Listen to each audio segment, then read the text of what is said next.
الحمد لله رب العالمين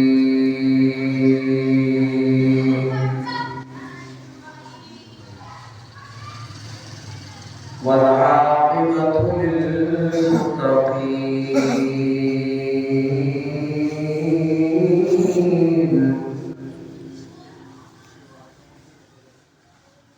والصلاة والسلام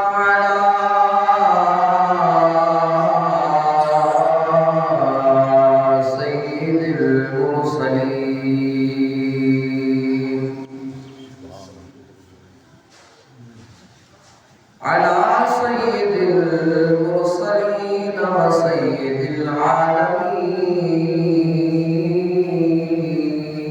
العالمين وعلى آله الطيبين الطاهرين وأصحابه الهادين المهديين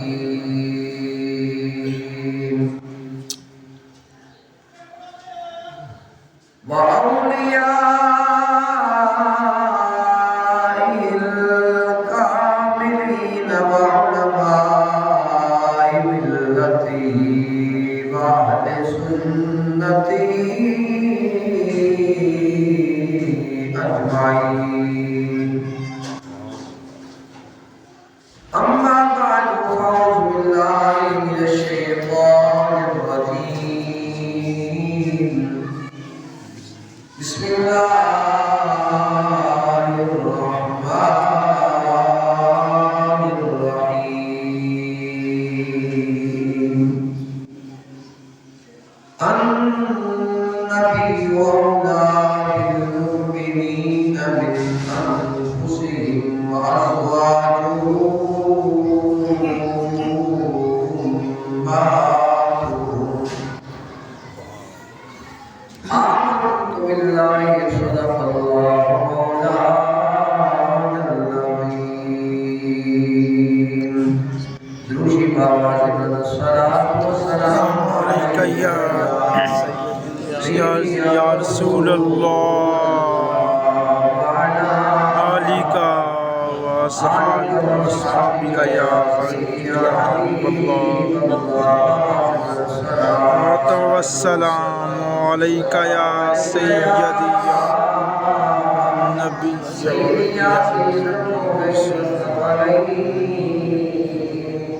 وعلى آله وصحبه يا سيدي يا جد الحسن والحسين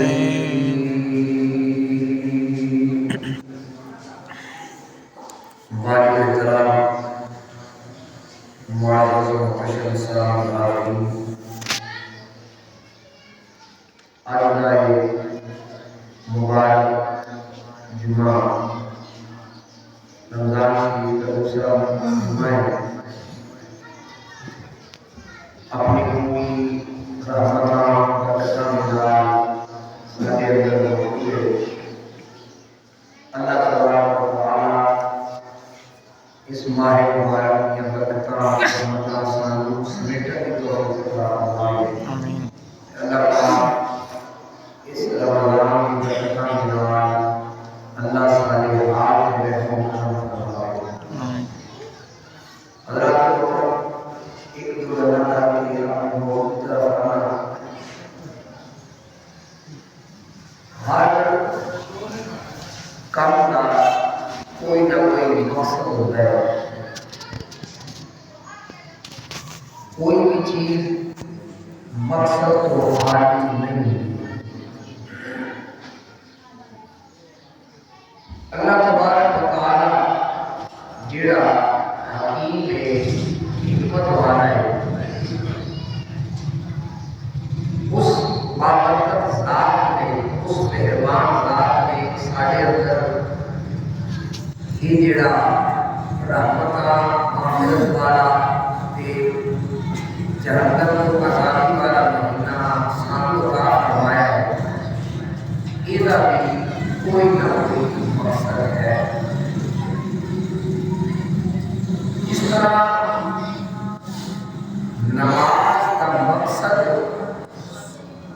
بے حیائی کہ برائی کو اپنے آپ کو بچانا ہوتا ہے، یعنی بندہ نمازی ہوئے تے پھر بھی برے کام کرے، پھر بھی بے حیائی وہ عمل کو ظاہر ہوئے، یہ مطلب ہے کہ وہ نماز کا جو مقصد ہے وہ حاصل نہیں کر رہے، انہوں اپنے معاملات کے اندر اپنی عبادت کے اندر توجہ دینی چاہیے کہ کتنے میرے کو کمی واقع ہو رہی ہے جن کی وجہ تو نماز کا جڑا حقیقی مقصد ہے وہ حاصل نہیں ہو رہے۔ اسی طرح روزے میں اللہ تبارک و تعالیٰ فرماتا ہے روزے کا مقصد ہے لعلکم تتقون، تاکہ تم پرہیزگار ہو، تم پرہیزگار ہو۔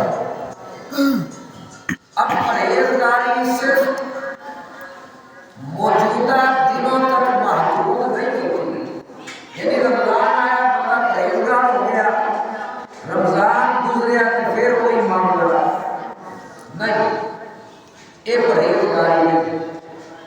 بزرگ فرماتے ہیں کہ اگر رمضان گزرن تو بعد تواڈے معاملات زندگی دے اندر، تواڈے اعمال دے اندر، تواڈے عقیدے دے اندر، تواڈی سوچ دے اندر، تواڈے عمل دے اندر اگر تبدیلی واقعہ نہیں ہوئی، یہ مطلب ہے کہ تواڈے روزے قبول نہیں ہیں۔ کوئی بھی کام وقتی نہیں ہوتا،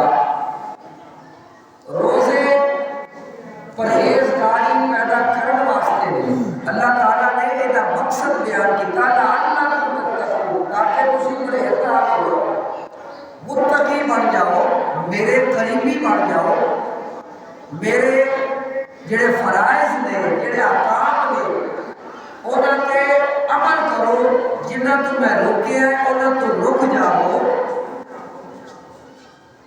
مقصد یہ ہے تقویٰ کا مقصد ہی، تقویٰ کا مطلب ہی ہوتا ہے کہ بندہ پرہیزگار ہو جائے، تقویٰ روزے نہ حاصل ہوتا ہے۔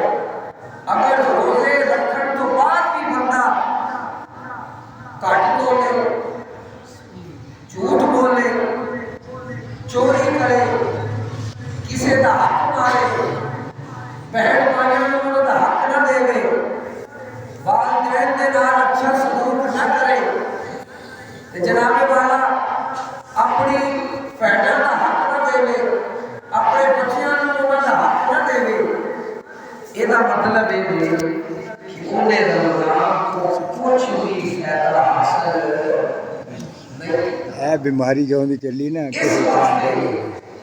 روزے کا مقصد پرہیزگاری ہے۔ اللہ تبارک و تعالیٰ ہم کو اختیار کرنے کی توفیق عطا فرمائے۔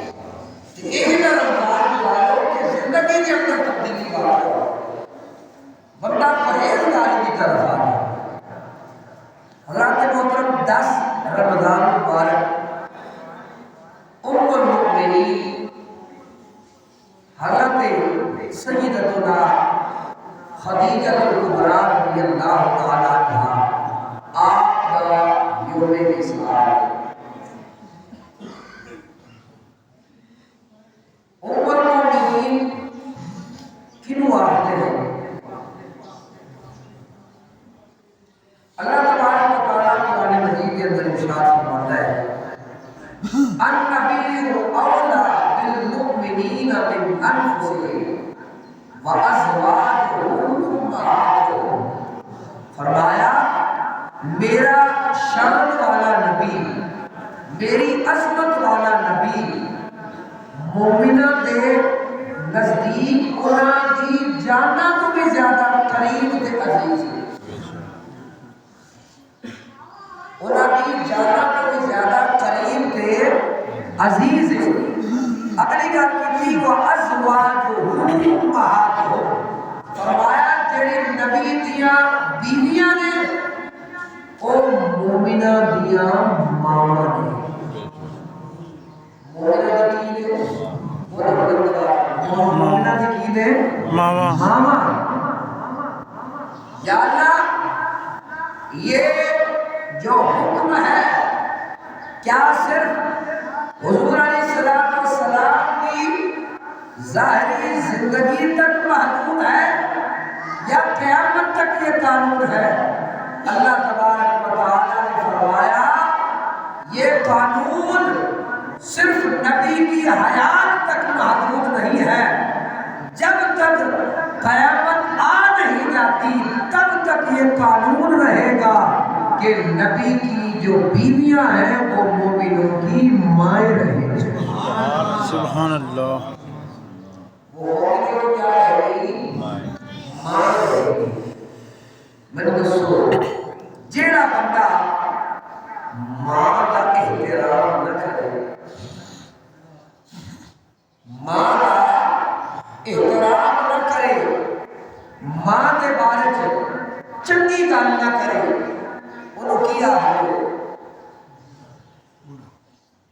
ظاہر ہے وہ کے بارے تھوڑے اچھے الفاظ ہیں نہیں ہوتے، جو بھی بندہ وہ کے بارے غلط سوچ سکتا ہے یا منفی وہ کے بارے جملہ کہہ سکتا ہے، بندے کہتے ہیں کہ جناب یہ تو اپنی ماں نہیں بخشتا، ماں کے بارے میں غلط گل کرتا ہے۔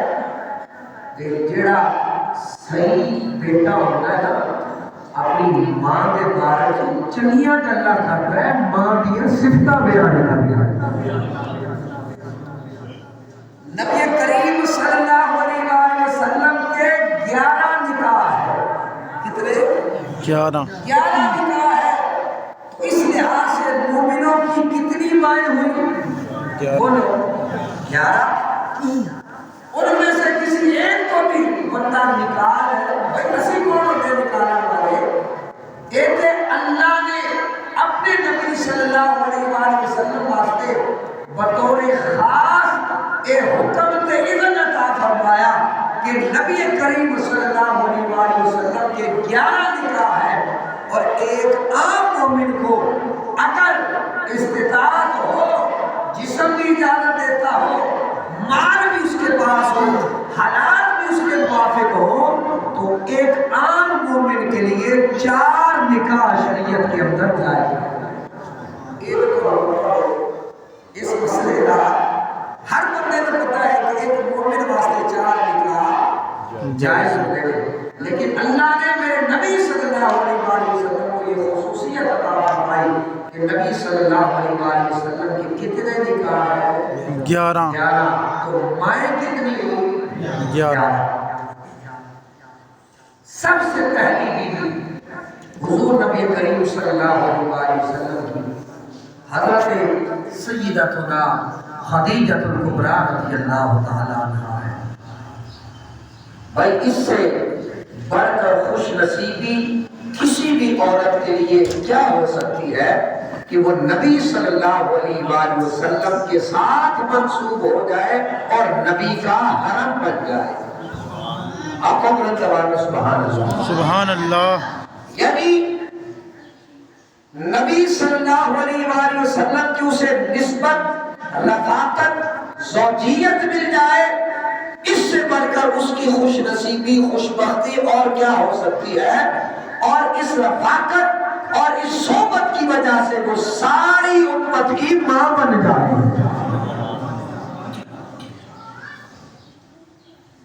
مٹی کی مورت نہ سمجھو اسے، مٹی کی مورت نہ سمجھو اسے، یہ مٹی کی مورت بڑی چیز ہے، خدا دے یہ دولت بڑی چیز ہے، محمد سے نسبت بڑی چیز ہے۔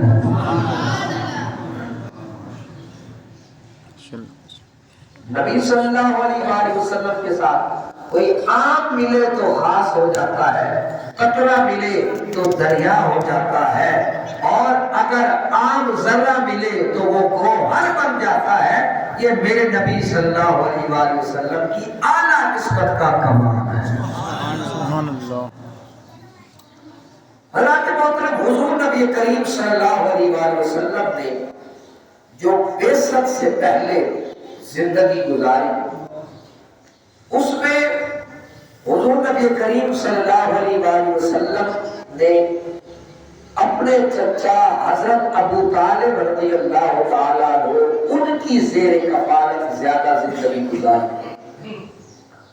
حالات آپ کے چچا کے بھی ٹھیک نہیں تھے، معاشی لحاظ سے، کھانے پینے کے لحاظ سے، گزر بسر کے لحاظ سے، تو اس لیے آپ کے چچا نے حضور نبی کریم صلی اللہ علیہ وآلہ وسلم کو پہلا سفر شام کا کروایا، اس لیے کروایا تاکہ آپ دیکھیں کہ تاجر تجارت کیسے کرتے ہیں۔ جس طرح ایک بچے کو اس کا والد پکڑ کر کسی بھی کام پر لے کر جاتا ہے، کہتا ہے بیٹا اس کو دیکھو یہ کام ہو کیسے رہا۔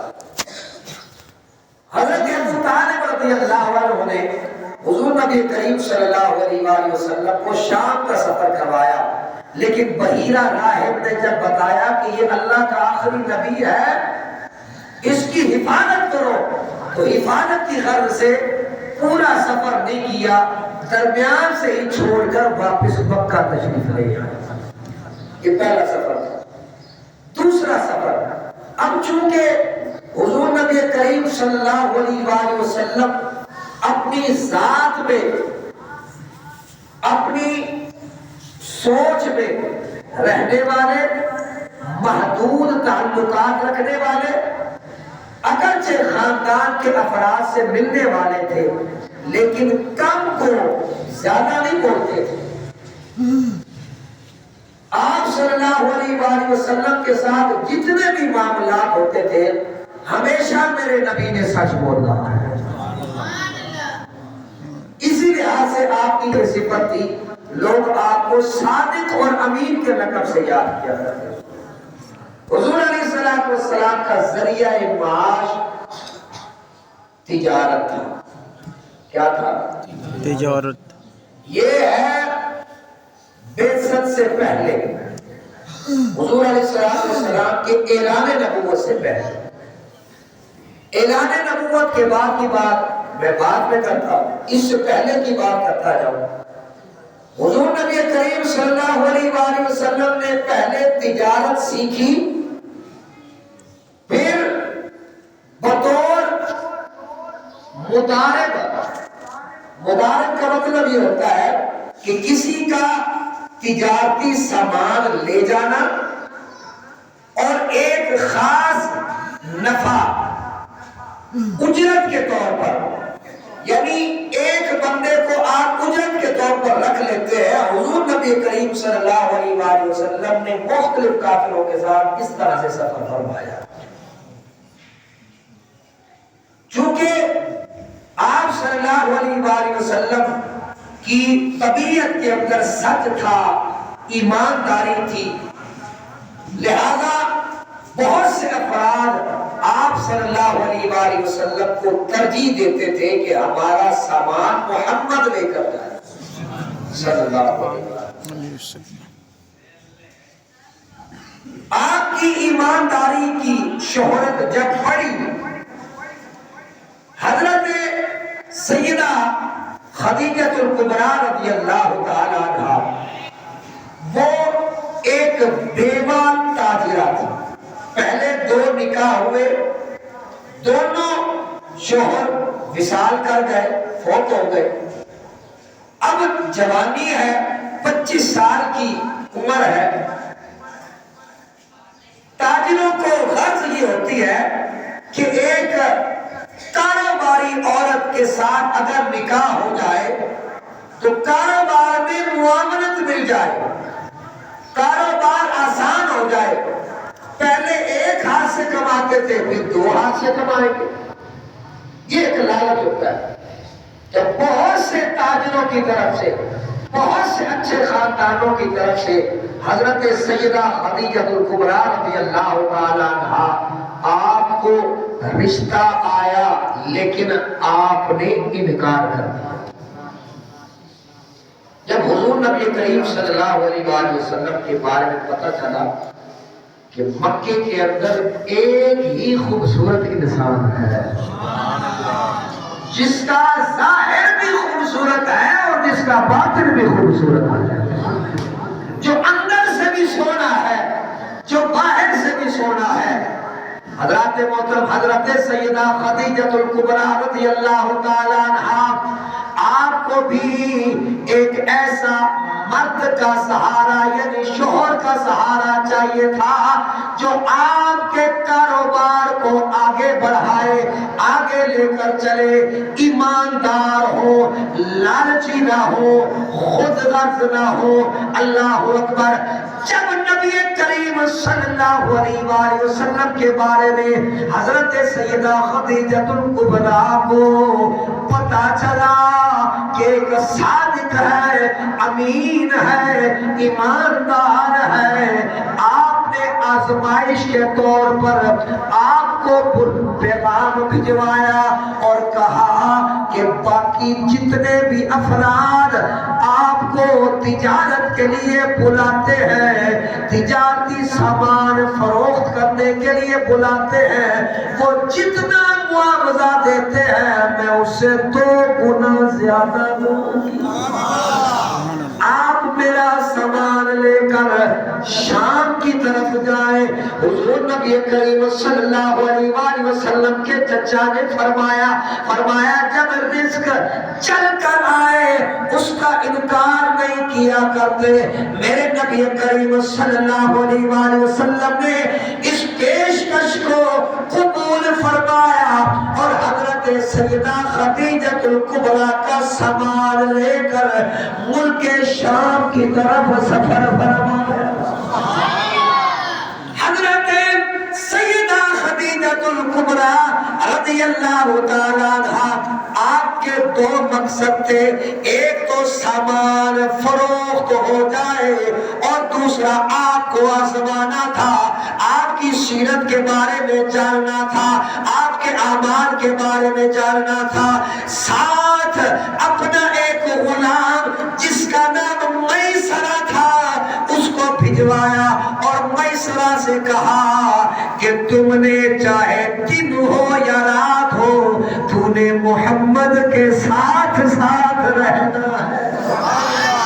نعرہ تکبیر، نعرہ رسالت، نعرہ حیدری، نعرہ غوثیہ، تاجدار ختم نبوت، تاجدار ختم نبوت۔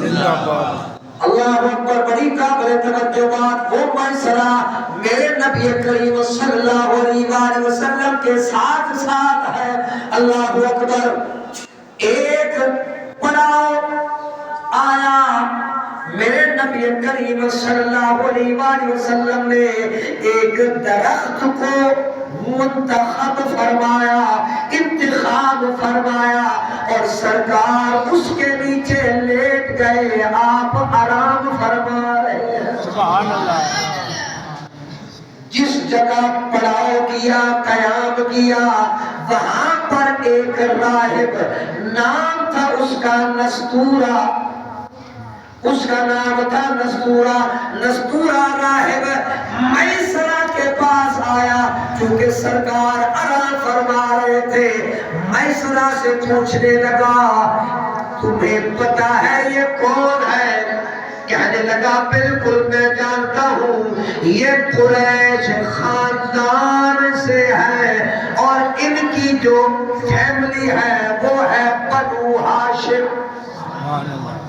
بنو ہاشم قبیلے سے ہے، ان کا نام ہے محمد صلی اللہ علیہ وآلہ وسلم۔ اچھا تو تمہیں پتا ہے کہ یہ یہاں کیوں سوئے ہوئے؟ میسرہ نے کہا بھائی بندہ سوتا کیوں ہے؟ آرام کرنے کے لیے، تھکاوٹ ہو جاتی ہے۔ انہوں نے کہا میں نے ایسے سوال نہیں کیا، یہ کوئی عام درخت نہیں، یہ بڑا خاص درخت ہے۔ سبحان اللہ۔ یہ کوئی عام درخت نہیں بلکہ آخو نا خاص درخت ہے۔ پوچھا خاص درخت کیسے ہے؟ وہ راہب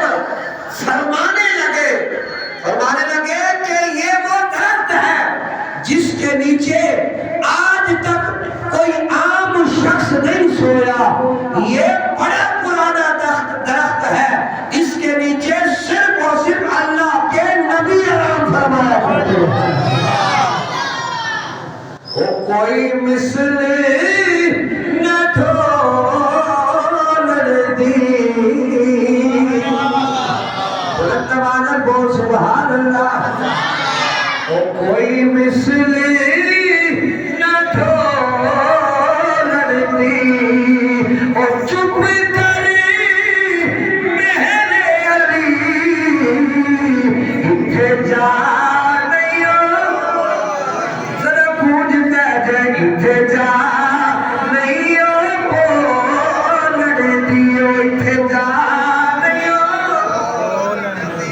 کوئی زلفاں چھلے او چھلے کوئی زلفاں چھلے او چھلے سارا جگ سونا ہے اور میرے آقا کا تھلے او تھلے آدم چشتی بول اٹھے کی فرماتے ہیں کہ تو اجے محبوب نہیں دیٹھا کہیں نہیں یار سبحان اللہ لیکن آدم سبحان اللہ کہیے کہ ہورا دل بنتا بلند والا سبحان اللہ تو اجے محبوب نہیں دیٹھا جنوں ویکھ کے چند شرماوے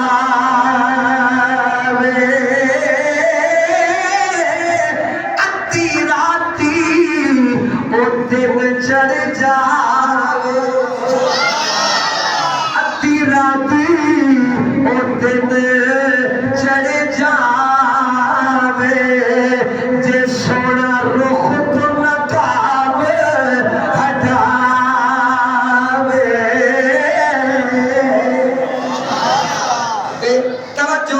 جے او جاوے سیر چمن لو او سارا گلشن سیس نواوے جے او رکھے ہاتھ پھلاں وچ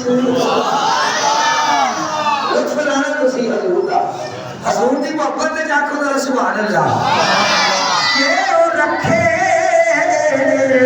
ہاتھ پھلاں وچ ہاتھ پھلاں دا مان ودھاوے جے او کھولے ول زلفاں دے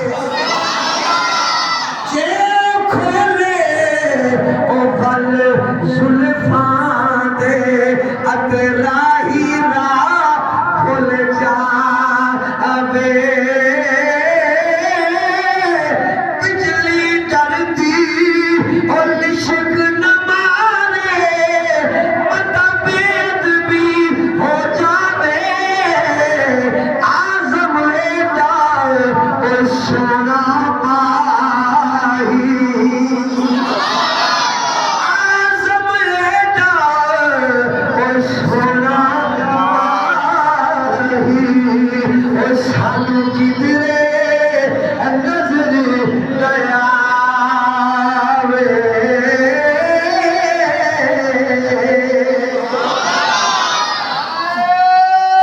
تکبیر رسالت حیدری غوثیہ نستورہ راہب کہنے لگا اے او درخت جدے تھلے کوئی آم نہیں لیٹدا اگر کوئی لیٹے آئے تے او اللہ دے نبی نے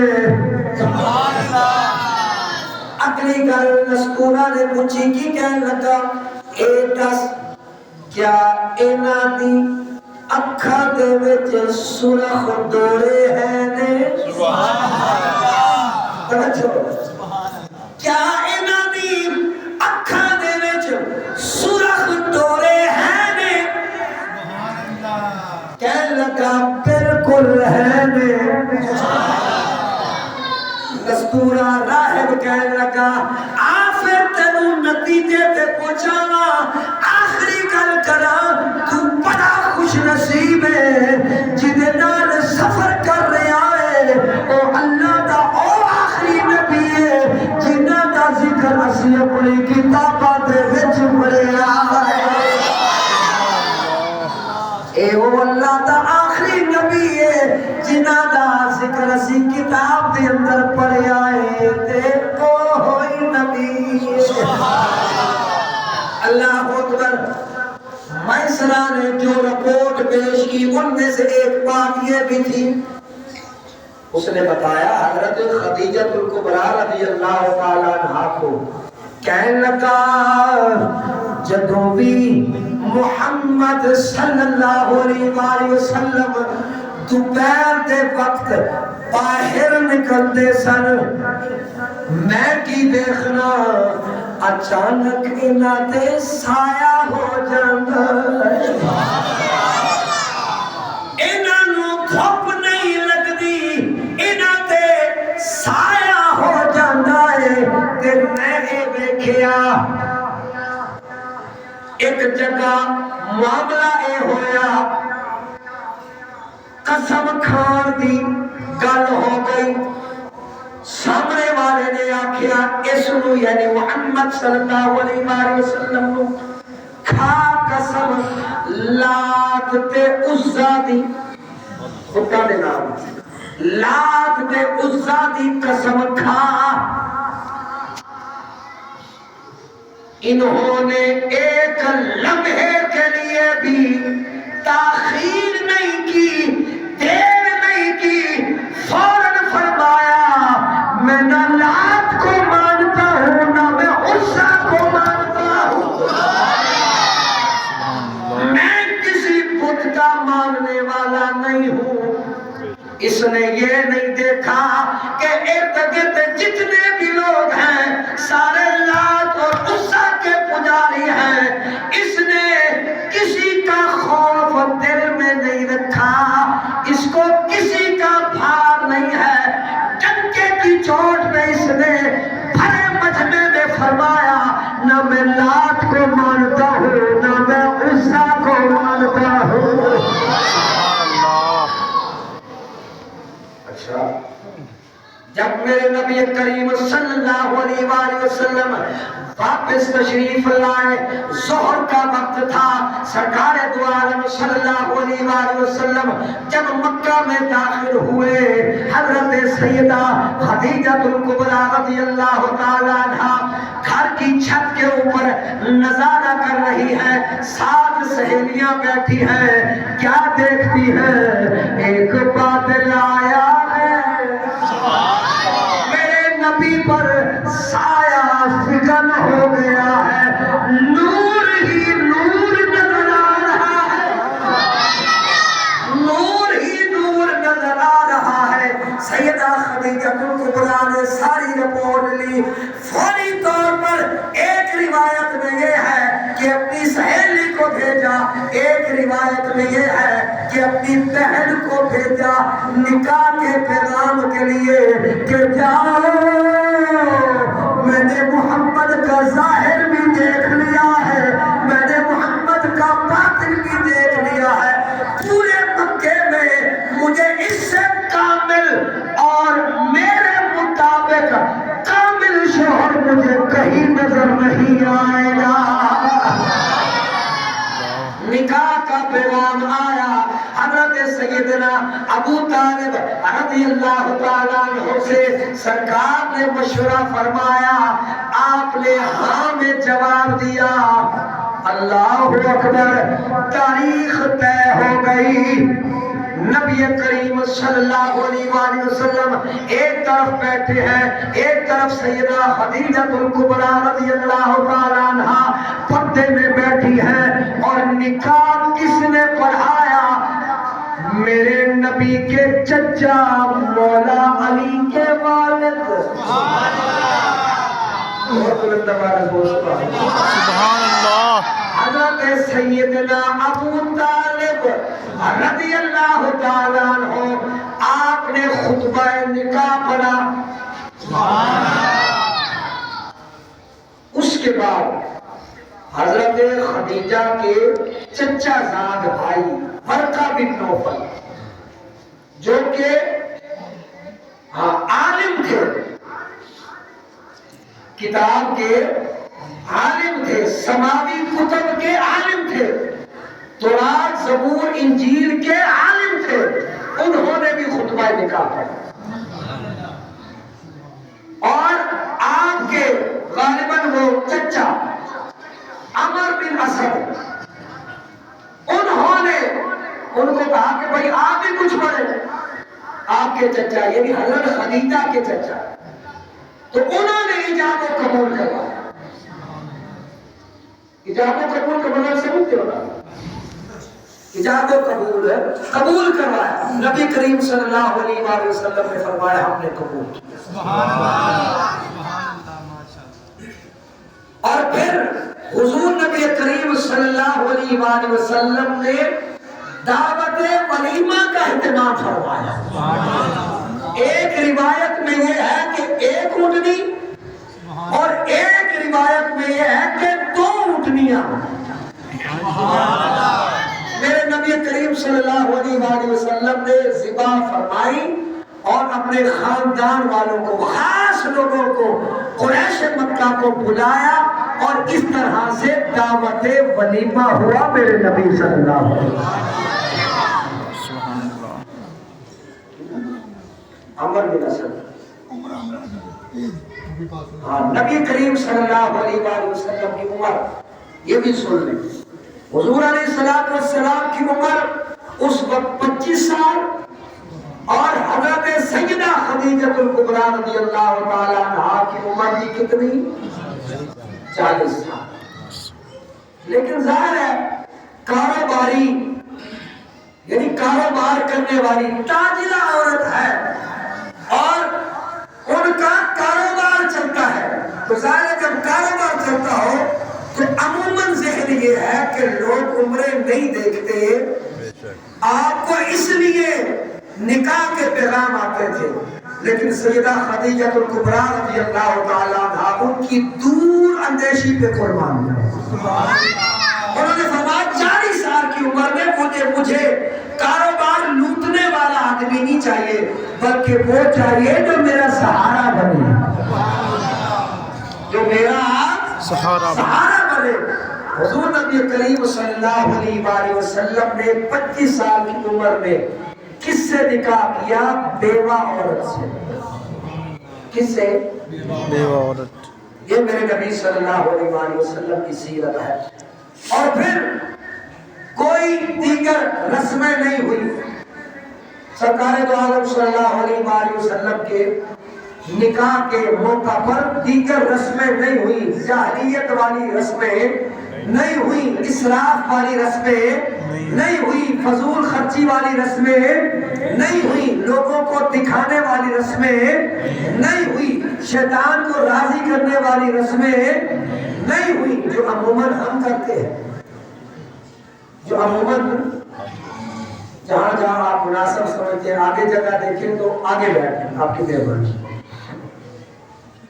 حضور نبی کریم صلی اللہ علیہ وآلہ وسلم کے نکاح میں آنے کے بعد حضرت خدیجہ الکبریٰ جس گھر میں آئیں نکاح کے بعد وہ حضرت سیدنا ابو طالب رضی اللہ تعالیٰ عنہ، لیکن چونکہ ان کے حالات ٹھیک نہیں تھے، مشورے کے بعد حضور نبی کریم صلی اللہ علیہ وآلہ وسلم نے حضرت خدیجہ رضی اللہ تعالیٰ عنہا کو ساتھ لیا اور الگ ایک مکان میں رہنے لگ پڑے۔ سبحان اللہ۔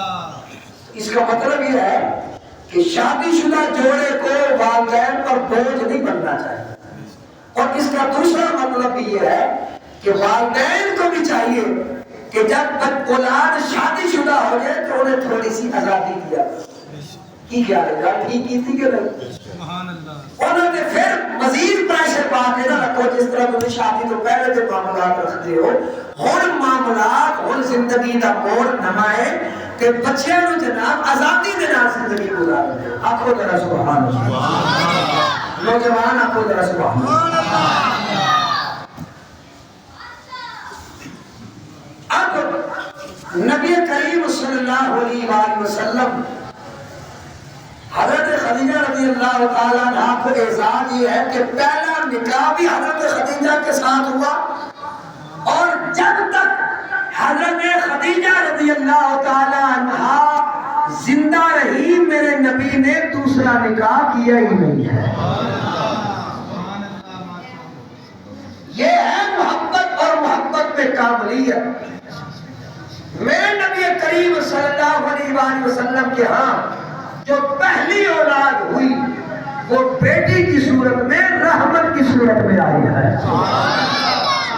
اور میں عموماً یہ بات کیا کرتا ہوں، اس لیے کرتا ہوں، بار بار اس لیے کرتا ہوں تاکہ اگر کوئی ایسا سخت دل باپ ہے کہ جسے بیٹیوں کی آمد اچھی نہیں لگتی تو وہ سیرت محمد کو دیکھ لیا کرے۔ میرے نبی صلی اللہ علیہ وآلہ وسلم نے ایسے ہاتھ کھول کے بیٹیوں کا استقبال کیا۔ حالانکہ وارث ہر بندے کو چاہیے، ہر بندہ کہتا ہے جناب میرا وارث آنا چاہیے۔ کیا میرے نبی کے ذہن میں یہ بات نہیں تھی؟ آپ کہیں نہیں تھی۔ میرے نبی انسانیت سے پیار کرنے والے تھے۔ میرے نبی ایک سیرت بنا رہے ہیں، الگ راستہ بنا رہے ہیں۔ کس کے لیے؟ ہم گنہگاروں کے لیے، اپنی امت کے لیے۔ اگر میرے نبی کے ذہن میں کوئی بات ہوتی تو نبی دعا مانگتا، یا اللہ مجھے وارث عطا فرما۔ حضرت زکریا اللہ کی بارگاہ میں عرض کرتے، یا اللہ مجھے نیک وارث عطا فرما، تو اللہ حضرت یحییٰ کی صورت میں انہیں وارث عطا فرماتا ہے۔ وہ دعا مانگے انہیں وارث مل جائے تو یہ میرا اور تیرا نبی تو نبیوں کا امام ہے، سارے نبیوں کا سردار ہے۔ لیکن میرے نبی اپنی ایک سیرت بنا رہے ہیں، دنیا کو یہ پیغام دے رہے ہیں، لوگوں بیٹیاں زحمت نہیں ہوتی، بیٹیاں تو اللہ کی رحمت بن جایا کرتی ہیں۔ سبحان اللہ۔ حضور نبی کریم صلی اللہ علیہ وآلہ وسلم مکہ میں صحن حرم میں عبادت میں مصروف ہے۔ کفار مکہ نے سازش کی، کہنے لگا ابو جہل نے کہا کون ہے کہ جو فلاں جگہ پر اونٹنی کی اوجری پڑی ہوئی ہے وہ اٹھایا اور محمد کے اوپر پھینکے، میں اتنا ہی نام دوں گا۔ ایک بدبخت شخص اٹھا، اللہ اکبر، دیکھو ہمارے نبی نے ہمارے لیے کتنی تکلیفیں برداشت کی ہیں۔ ایسی سیرت والا، ایسی صورت والا، ایسی برداشت والا، ایسے علم والا، ایسے صبر والا نبی کوئی ہوا ہی نہیں ہے۔ امت نے ایک گناہ کیا، جب تھوڑا سا حد سے بڑھ گیا، اس امت کے نبی نے اللہ کی بارگاہ میں بددعا کی، یا اللہ انہیں نیست و نابود کر دے۔ اب یہ تو محبوب نبی ہے، ہلکا سا سوچ بھی لیتے۔ سبحان اللہ کے کیا ہے، میں سارا زور لا شہر اللہ تو ہمیں پوچھے سبحان اللہ۔ ہلکا سا سوچ بھی لیتے تو عذاب تو پکا تھا، میرے نبی نے سوچا بھی نہیں۔ سبحان اللہ۔ سراپا رحمت، سوچ بھی رحمت، عمل بھی رحمت، قدم بھی رحمت، دعا بھی رحمت، جملے بھی رحمت، الفاظ بھی رحمت، نبی کا ہر عمل اللہ نے رحمت بنا دیا ہے۔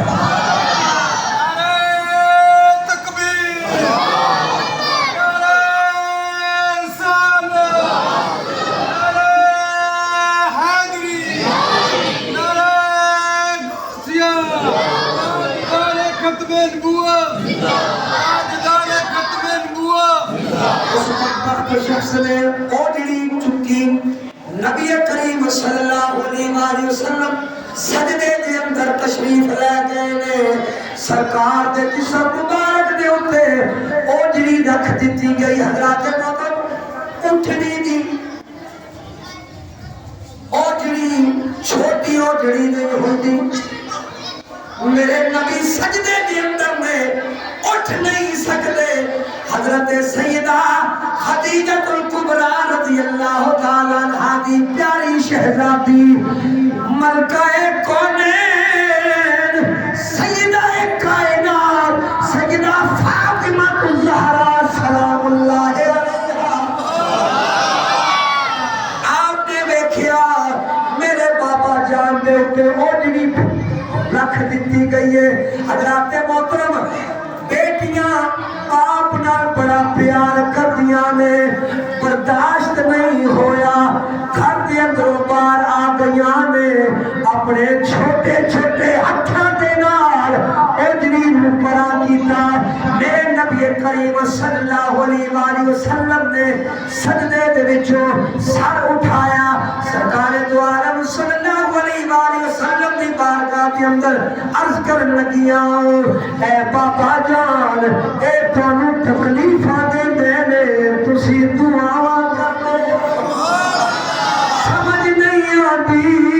آپ نے فرمایا او فاطمہ میں تے اس وقت دا انتظار کر رہا جدوں اللہ کرم فرماوے گا، اے مکہ شہر ہوے گا، ایتھے ہی مجمع لاوے گا، ہر بندہ میرے قدمی آوے گا۔ اللہ اکبر، میں چاہنا اسلام پوری دنیا دے اتے پھیل جاوے، اللہ دی مہربانی دے نال پھیل جاوے۔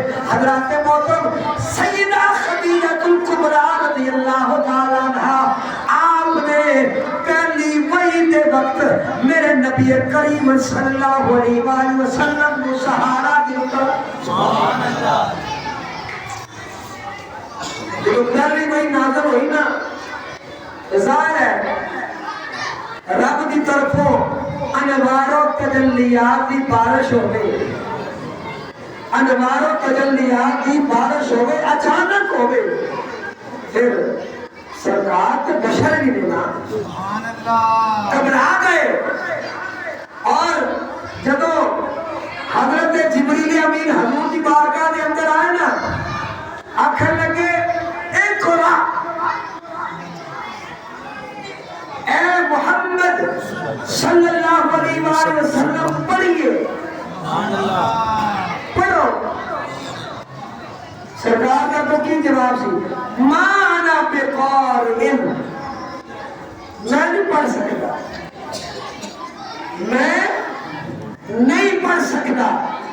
پھر عرض کی تھی ایک قرآن، اور پہلے میں اس سے پہلے عرض کرتا جاؤں، حضور نبی کریم صلی اللہ علیہ وآلہ وسلم اس تو پہلے آپ کا معمول بن چکیا سی، آپ غار حرا دے اندر تشریف لے جاندے، بعض اوقات ایک دن، بعض اوقات 2 دن، اور بعض اوقات سرکار 40 دن اتنے رہتے سر۔ کنے 40 دن سرکار نے ستو لے جانے، کھجورہ لے جانیا، پانی تو اتنے موجود ہوتا سی۔ حضور نبی کریم صلی اللہ علیہ وآلہ وسلم نے اتنے جا کے کی کرنا، اللہ کا ذکر کرنا، پھر اللہ کی عبادت۔ سبحان اللہ، اللہ نال پیار تے شرف سرکار کو تے شروع کو سی، اللہ کی ذات دے نال۔ اور جب جبریل امین آئے، سرکار بھی انتظار فرما رہے سن کہ کدوں یار کا پیغام آوے۔ جبریل امین نے جملہ کی بولا، اقرا اے محمد پڑھیے، سرکار نے فرمایا نہیں۔ پھر عرض کی تھی اقرا پڑھو، سرکار نے آخیا کہ مانا بقارئ، تیسری دفعہ کیا حضرت اقرا بسم ربک، سونے ہو اپنے رب دے نام دے نال پڑھو۔ جدو رب دا نام آیا، عرش تو سلام آیا، میرے نبی نے فوری طور پہ پڑھیا اقرا بسم ربک۔ مفت خرید کرے کوئی سانو، نام لگے سجنا دا، یاد نہ آیا، سونے نے لب کھولے، موتی رولے، سرکار بولے۔ میں عرض کیتا کہ انوار و تجلیات جب بارش نازل ہوئے نا، گھبراہٹ ہوئی میرے نبی۔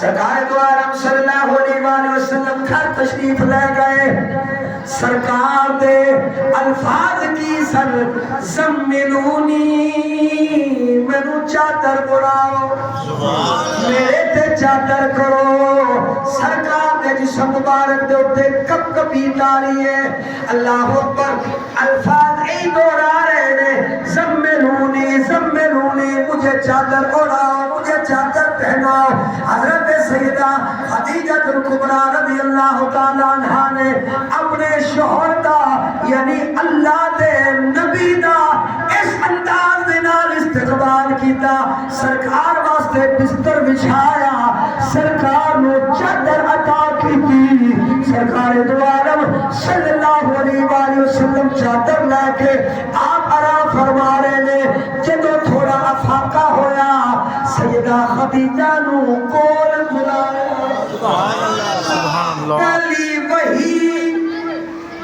پہلی وحی جس نے سنی